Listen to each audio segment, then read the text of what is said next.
भारतीय cricket team में इस वक्त जबरदस्त भसड़ मची हुई है, बिल्कुल वैसे ही जैसे राजधानी दिल्ली में चुनाव के दौरान पॉलिटिकल पार्टीज के हालात है। खैर वो पॉलिटिकल पार्टीज हैं और वहां पर इस तरह की उठापटक और मारकाट जो है आम बात है। लेकिन अगर भारतीय क्रिकेट टीम यानी कि एक स्पोर्ट्स गेम और वहां पर अगर वो डिसिप्लिन नजर ना आए तो सवाल खड़े होंगे, और अगर सवाल खड़े होंगे तो उन सवालों के जवाब भी चाहिए होंगे। और आज इसी पर बात करेंगे। आज के इस वीडियो का एजेंडा हमारा यही है कि भारतीय क्रिकेट टीम में सब कुछ ठीक क्यों नहीं चल रहा है। आखिरकार जो ये लड़ाई हो रही है उसके पीछे की कारण क्या है, क्या ये ईगो है या कुछ और इसके पीछे की वजह है। तो आज इस वीडियो में तमाम सारे राज खोलने वाले हैं हम, इसलिए इस वीडियो को लास्ट तक जरूर देखें और स्पोर्ट्स रिपोर्टर को सब्सक्राइब करना बिल्कुल ना भूलें। नमस्कार, मेरा नाम है राज के वर्मा और मेरे साथ है राम वैष्णव।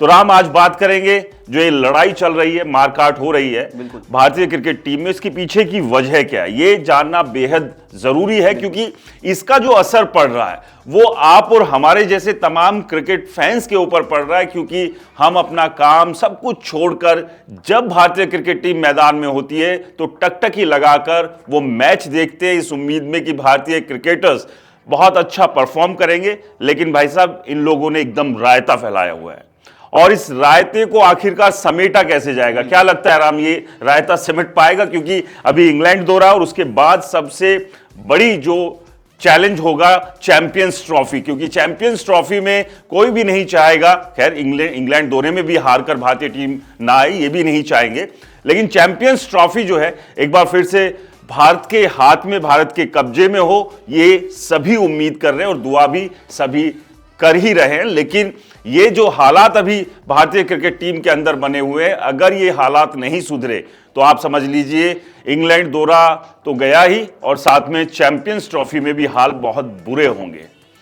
तो ये लड़ाई की वजह क्या है कि कर सवाल पे आते हैं, कोच वर्सेस प्लेयर। क्योंकि जब गौतम गंभीर कोच बने तब से ही बहुत सारे सवाल, बहुत सारी उंगलियां उनकी तरफ भी उठ रही है।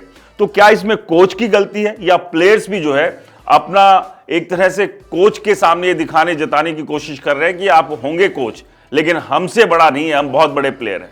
देखिए, इसमें जो ग्रे चैपल थे, अगर उस टाइम पे उनकी गलती रही होगी तो आज गंभीर की भी गलती है। उस टाइम पे उनको एक विलन बना दिया गया था, एक विलन के तौर पे देखा गया था, क्योंकि वो ऑस्ट्रेलियन थे, वो इंडियन नहीं थे। लेकिन यहाँ पर जो गंभीर है उनको भी एक तरह से एक विलन के तौर पे ही देखा जा रहा है। जो गंभीर है उनको जो टीम मैनेजमेंट है, जो टीम के जो प्लेयर्स हैं वो उनकी बातें बिल्कुल भी नहीं सुन रहे। जो वो कह रहे हैं सिलेक्शन मीटिंग में, उनकी बातों को नज़रअंदाज किया जा रहा है। कप्तान की ज़्यादातर सुनी जा रही है। मतलब यहाँ पे जो पावर जो चल रहा है पूरा का पूरा प्लेयर्स का चल रहा है। अगर मैं आपको एक पावर दे दूँ और फिर मैं आपको अबैंडन कर दूं और फिर मैं आपको बोलता हूं कि अब मैं कुछ नहीं कर सकता, ठीक वैसे ही गंभीर के साथ हो रहा है। अगर आप उनको एज अ कोच लेके आए थे तो आपको मालूम था कि that what you are getting, आपको पता था कि आपको क्या मिल सकता है इसमें। गंभीर एक बहुत बड़े प्लेयर रह चुके अपने प्राइम टाइम पे।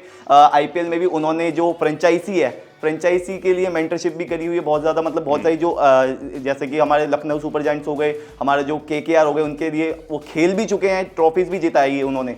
लेकिन अगर उनको आप एज अ कोच जब हायर करते और आपको उनको 3 साल का कॉन्ट्रैक्ट दे देते, मतलब हिस्ट्री में सबसे पहली बार हुआ है कि किसी कोच को 3 साल का कॉन्ट्रैक्ट दिया गया, फिर आप 3 महीने में आके उनको बोलते हो कि अब हमें गंभीर नहीं चाहिए, तो मतलब आप ये कर क्या रहे हो, ये समझ नहीं आ रहा। ऐसे तो कोई दूसरा भी जो इंडियन टीम में कोच है वो बनेगा ही नहीं कभी। यानी कि कुछ इस तरह के हालात गौतम गंभीर के सामने पैदा कर दिए कि आपके हाथ में राइफल दे दिए और आपको कह दिया बॉर्डर पे जाइए, जंग में आप उतर जाइए और दुश्मनों को ढेर करना, लेकिन कारतूस नहीं डाले उस बंदूक में। तो कुछ वैसी स्थिति जो है वो दिखाई दे रही है गौतम गंभीर के साथ। मैं मानता हूं फैक्ट ये है कि उस टाइम पे ग्रे चैपल की शायद से जो आइडियाज है वो सही हो, शायद उनकी जो एग्जीक्यूशन है वो गलत हो। ठीक उसी तरीके से जो गंभीर है उनके आइडियाज बहुत अच्छे हो, लेकिन शायद से जो उनकी एग्जीक्यूशन है उसकी उस तरह से ना हो जिस वजह से जो प्लेयर्स हैं वो कोच के अगेंस्ट जा रहे हैं। यानी कि कहीं ना कहीं प्लेयर्स को भी ईगो मसाज की जरूरत पड़ रही है कि गौतम गंभीर जो है कोच कम और मसाज का काम ज्यादा करे ताकि उनका ईगो भी जो है वो सेटिस्फाई रहे। लेकिन ये अगर लड़ाई इसी तरह से चलती रही तो ये नुकसान प्लेयर्स का कम और टीम का ज्यादा होगा। और एक कोच की भी जिम्मेदारी होती है, कोच को इसीलिए लेकर आया जाता है कि वो पूरी टीम को एक डिसिप्लिन में बांध सके। और ऐसे में कितना भी बड़ा प्लेयर हो उसे अपने कोच की बात सुननी चाहिए अगर वो बात सही है। और ऐसे में 3 महीने में भी अगर गौतम गंभीर को विलन बना देंगे तो ये अपने आप में बड़ा सवाल है। हो सकता है कुछ डिसीजन गौतम गंभीर के सही नहीं हो, लेकिन अगर जिम्मेदारी किसी को दी गई है तो उसे निभाने का समय भी देना चाहिए। ये पूरी टीम की जिम्मेदारी है। टीम में इनसिक्योरिटी भी आ रही है, एक डर ऐसा लग रहा है। ये इनसिक्योरिटी किस तरह से देख रहे हैं? बड़े प्लेयर्स को भी आ रही है या जो यंगस्टर्स हैं उनके अंदर भी है? ये देखिए, ये एक वो कहावत होती है ना कि ये डर होना चाहिए सबके अंदर। ऑस्ट्रेलिया दौरे के बाद में आपने किसी प्लेयर को देखा है कभी कि कोई दूसरे प्लेयर की तारीफ कर रहा है, या फिर कोई प्लेयर की ऐसी वीडियो आई हो या फिर कोई तस्वीर आई हो जिसपे वो दुखी दिख रहा हो या फिर उसको कोई दुख हो? किसी को कोई दुख नहीं है, सबको इनसिक्योरिटी हो रही है। इनफैक्ट जो कोचेज हैं, जो टीम के कैप्टन हैं, जो टीम के जितने भी प्लेयर्स हैं, सबको इनसिक्योरिटी हो रही है। कप्तान हो उसको इनसिक्योरिटी है, जो अपकमिंग कप्तान बनेगा, मतलब जो आने वाला कप्तान है जिसको की कप्तानी दिख रही है उसको इनसिक्योरिटी है। जो 15 प्लेयर्स है जो टीम में जिनको इन फ्यूचर कप्तानी दिख रही है उनको भी इनसिक्योरिटी हो रही है। यानी कि वो दुख इसलिए नहीं दिखा रहे हैं क्योंकि उनको अंदर तो दुख है, लेकिन चेहरे पर जो मुस्कान दिख रही है वो असली मुस्कान नहीं है, क्योंकि उसके पीछे इनसिक्योरिटी का डर भी कहीं ना कहीं प्लेयर्स में है। और आई एम सॉरी कि मैं ये एक शब्द यूज कर रहा हूं, लालच, क्योंकि ये लालच ही है। क्योंकि मान के चलिए आप और मैं एक मैच खेल रहे हैं, मैं स्ट्राइक पे हूं, आप नॉन स्ट्राइक पे हैं, और मैं शॉट खेल के रन लेने की सोचता हूं और आप बोलते हो वहीं खड़े रहो वहीं खड़े रहो लास्ट बॉल पे, और फिर आपके अंदर क्या लालच आता है अगले ओवर में मैं 6 की 6 बॉलें खेलूं, और मेरे अंदर क्या लालच आता है कि मैं 6 की 6 बॉलें सिंगल लेके खेलूंगा। तो ये एक लालच है, सबके अंदर एक इनसिक्योरिटी, सब अपनी जो जगह है वो बचाने में लगे पड़े हुए एक तरह से। लेकिन इस जगह बचाने के चक्कर में ऐसा ना हो भारतीय टीम जिस मुकाम जिस जगह पर पहुंची हुई है उस जगह से खिसक कर नीचे ना आ जाए, क्योंकि अगर ऐसा होगा तो ये पूरी टीम के लिए, भारतीय फैंस के लिए बहुत दुखदायी होगा। इसके अलावा स्टार प्लेयर्स का डोमेस्टिक नहीं खेल रहा, क्योंकि इस तरह की भी खबरें आ रही है कि जो स्टार प्लेयर्स है वो डोमेस्टिक नहीं खेल रहे हैं, प्रैक्टिस नहीं कर रहे हैं। विराट कोहली को लेकर भी कई बार ये सवाल उठे कि जैसे ही वो किसी सीरीज से या विदेश से वापस आ रहे हैं, इंडिया में भी कोई सीरीज है, खत्म होने के बाद बोरिया बिस्तरा बांधते हैं और वो इंग्लैंड के लिए रवाना हो जाते हैं, देश में प्रैक्टिस करते हुए कहीं दिख नहीं रहे। या अब बड़े प्लेयर्स जो है वो डोमेस्टिक खेलने से बच रहे हैं, क्या वजह है? मतलब उनको ईगो है कि नहीं हम तो इतने बड़े प्लेयर हैं, हम डोमेस्टिक क्यों खेलेंगे, हम क्यों रणजी खेलें या कोई दूसरी ट्रॉफी जो डोमेस्टिक ट्रॉफी वो क्यों खेलें? देखिए, इसमें क्या है कि कई जो प्लेयर्स है ना वो प्रैक्टिस नहीं करना चाहते, और कई प्लेयर्स जो है ना सीक्रेट प्रैक्टिस का, पता नहीं मुझे ये ट्रेडिशन समझ में नहीं आता। कई प्लेयर्स बोलते हैं कि सीक्रेटली प्रैक्टिस करनी है, जिसमें कि मुझे नहीं लगता कि आज तक किसी भी प्लेयर या फिर किसी भी टीम का भला हुआ है। T20 इनफैक्ट जब आपका ये T20 वर्ल्ड कप, क्रिकेटर है या अघोरी बाबा है जो शमशान में जाके सीक्रेट प्रैक्टिस करेंगे? क्योंकि प्रयागराज चल रहा है तो महाकुंभ है, अघोरियों के लिए कहा जाता है कि वो अपनी तपस्या जो करते हैं वो बड़ा सीक्रेटली करते हैं। तो हमारे जो क्रिकेटर्स हैं उनके भीतर भी कुछ उसी तरह के गुण आ गए कि सीक्रेट प्रैक्टिस करेंगे। बिल्कुल बिल्कुल।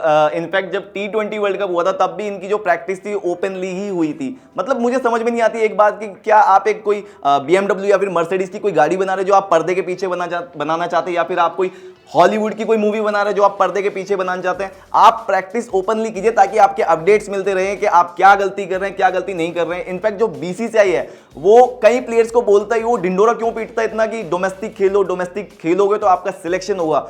तो जो रोहित शर्मा है वो अब जाके जो मुंबई की रणजी ट्रॉफी टीम है उसके साथ प्रैक्टिस करते हुए नजर आए, और होपफुली कि उनको मैचेस भी मिले, वो मैचेस भी खेले। इनफैक्ट जो शुभमन गिल है जो कि चैंपियंस ट्रॉफी में अब जो वाइस कैप्टन बनने वाले जिनका नाम आ चुका है, उन्होंने भी जो पंजाब की टीम है उनको इन्फॉर्म करके बोल दिया कि मैं अवेलेबल हूं। इनफैक्ट जो हमारे ऋषभ पंत है, वो जो चूड़ी टाइट की है BCCI ने, उसके बाद ये थोड़ा सा भाग दौड़ मची है कि नहीं भाई साहब हम खेल लेंगे डोमेस्टिक, कोई बात नहीं, बड़े प्लेयर जरूर है लेकिन हम अपने बाकी जो प्लेयर्स है उनके साथ भी खेलेंगे। लेकिन ये थोड़ा समझना पड़ेगा भारतीय टीम में खिलाड़ियों को, खासतौर से एक एक खिलाड़ी को ये अच्छे से जानना होगा, समझना होगा कि आपकी वजह से टीम नहीं है, टीम की वजह से आप है। और जब सारे के सारे टीम के जो प्लेयर्स हैं वो एक साथ होंगे तब जाकर टीम बनती है, और एक साथ मिलकर एक सोच के साथ, एक थॉट के साथ आप जब मैदान में विरोधी टीम के साथ खेलेंगे तब जाकर आप अच्छे रिजल्ट्स दे सकते हैं। जो ऋषभ पंत है वो भी, उन्होंने भी जो DDC है उनको इन्फॉर्म किया कि मैं आई एम ऑल्सो अवेलेबल, मुझे भी पिक करो।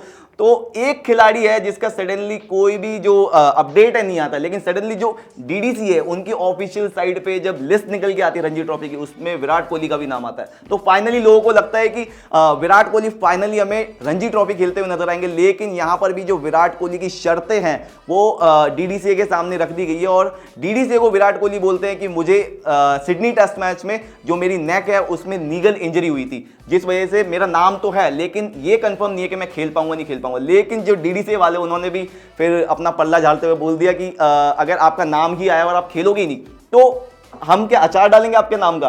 अगर आपका नाम ही आ जाएगा और फिर कोई यंगस्टर खिलाड़ी खेलना चाहता है उसका नाम नहीं आएगा, या तो आप जो इंजरी अगर आपको हुई है तो चलिए ये सीरियस भी हो सकती है और आपने इसके लिए बीसीसीआई को इन्फॉर्म भी किया होगा, अपडेट भी किया होगा। लेकिन लोगों को क्या लगेगा, इसमें मैसेज क्या जाएगा कि जो आपकी इंजरी हुई है जिसका आप बहाना लेके आगे बढ़ रहे हो, तो उससे क्या लगेगा लोगों को कि जो आप डोमेस्टिक से अपनी या तो जान छुड़ा रहे हो या फिर आपका ईगो क्लैश हो सकता है इससे कि आपको कोई जूनियर खिलाड़ी आके आउट ना कर दे और आपकी जो लेगेसी और जो आपकी जो आपका नाम है वो खराब ना हो। नहीं, लेगेसी तो तभी बचेगी ना जब कोई भी क्रिकेटर, कोई भी खिलाड़ी अच्छा परफॉर्म करेगा। यहाँ कोई फिल्म नहीं बन रही है और ये कोई फिल्म के स्टार नहीं है जो अपने डायरेक्टर और प्रोड्यूसर के सामने शर्तें रखे कि नहीं हमें तो ये चाहिए, हमें ये नहीं चाहिए, हम इस शिफ्ट में काम करेंगे, इस शिफ्ट में नहीं करेंगे, इस जूनियर आर्टिस्ट को हमारे साथ रखें या ना रखें। ये खेल है और खेल में खेल के नियम चलते हैं, खिलाड़ियों की मनमानी नहीं चलती है। और आजकल हमारे इन तमाम खिलाड़ियों ने, अधिकांश खिलाड़ियों ने अपनी मनमानी करनी शुरू कर दी और उसका हश्र अभी हमने न्यूजीलैंड और ऑस्ट्रेलिया के सामने देखा था कि किस तरह से हमारे शेर ढेर हो गए थे। यंगस्टर्स की क्या बलि दी जा रही है? क्योंकि यंगस्टर्स को जितना मौका मिलना चाहिए उतना मौका नहीं मिल रहा है, या जो सही में डिजर्व करते हैं, वो जो पॉलिटिक्स चल रही है क्रिकेट में, भारतीय क्रिकेट टीम में, उसकी वजह से आना किसी को आगे चाहिए, आ कोई जाता है। बिल्कुल। देखिए इसमें क्या है ना कि जो बीसीसीआई है, जो मैनेजमेंट है और जो स्टार प्लेयर्स है, ये प्लेयर्स के साथ क्या करते हैं, जो कंसिस्टेंसी जो प्लेयर दिखाता है ना, जैसे कि संजू सैमसन हो गए। संजू सैमसन को क्या बहाना देके निकाल दिया कि आपने संजू सैमसन पे सुई अटकी हुई है राम तुम्हारी। बिल्कुल उस खिलाड़ी के लिए तो मेरी अटकी रही क्योंकि वो बहुत बढ़िया खिलाड़ी है, मतलब उसके जो आंकड़े। लेकिन बीसीसीआई और बाकी लोगों को तो नहीं लग रहा ना, वो तो पीछे रखे हुए एकदम पर्दे के। बीसीसीआई में होता तो मैं उसी को चूज करता।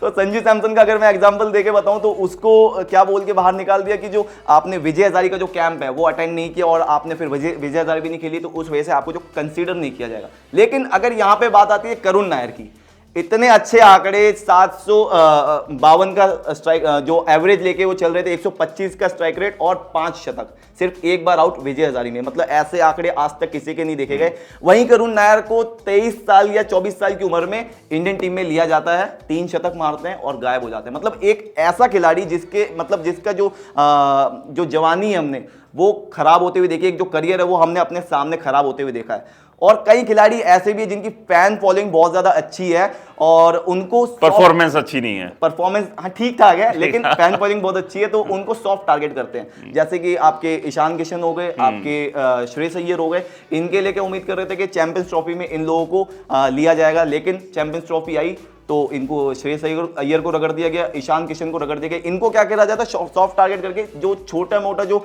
सीरीज के मैचेस होते हैं वो पकड़ा देते हैं, और जब आईसीसी की कोई बड़ी ट्रॉफी आती है तब इनको रगड़ दिया जाता है। इनफैक्ट मैं सरफराज खान के बारे में भी बात करना चाहूंगा। वहीं सरफराज खान जिसके बारे में बोला जा रहा था कि जिन्होंने जो ड्रेसिंग रूम की बातें वो लीक करी है, लेकिन अभी भी बहुत सी बातें लीक हो रही है।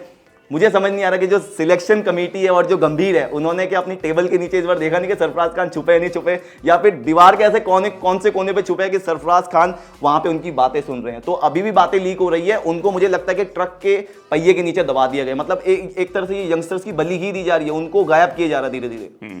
यानी कि होल तो आपकी कहीं और है और इसका खामियाजा किसी और को भुगतना पड़ रहा है। तो जो लीकेज हो रही है पहले आप उस लीकेज को सही तरीके से फिल कीजिए, किसी और के ऊपर ठीकरा फोड़ देने से काम नहीं चलेगा। लेकिन जिस तरह के हालात भारतीय क्रिकेट टीम के बन रहे हैं दोस्तों, इसी तरह से अगर ये सब चलता रहा तो बहुत बुरा दौर भारतीय क्रिकेट का देखने को मिल सकता है। ऐसे में तमाम जो हमारे बड़े खिलाड़ी हैं उनको समझना होगा, उनकी लेगेसी इंपॉर्टेंट है, उसको आगे लेकर चले, उन्हीं से यंगस्टर्स सीखते हैं। और जाहिर सी बात है आप किस तरह का एग्जाम्पल अपने यंगस्टर्स के सामने रखेंगे, उसी से ही आपकी जो लेगेसी है वो 4 गुना और बढ़ेगी। अगर उनके सामने आप गलत एग्जाम्पल सेट करेंगे तो सामने पर यानी कि मुंह पर तो शायद हो सकता है वो आपकी तारीफ करे, बुराई नहीं कर पाएंगे, डर दहशत सभी को होती है, लेकिन पीठ पीछे आपके बारे में बुरा कहने से नहीं डरेंगे।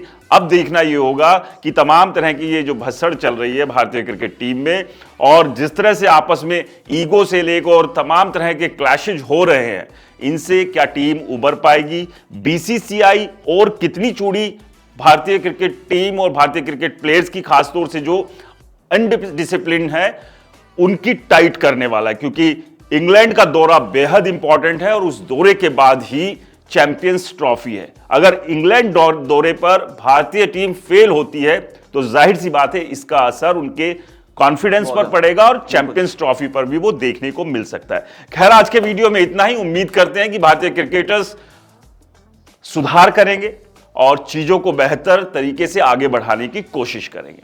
आपको यह वीडियो कैसा लगा हमें कमेंट्स कर जरूर बताएं और स्पोर्ट्स रिपोर्टर को सब्सक्राइब करना बिल्कुल ना भूलें।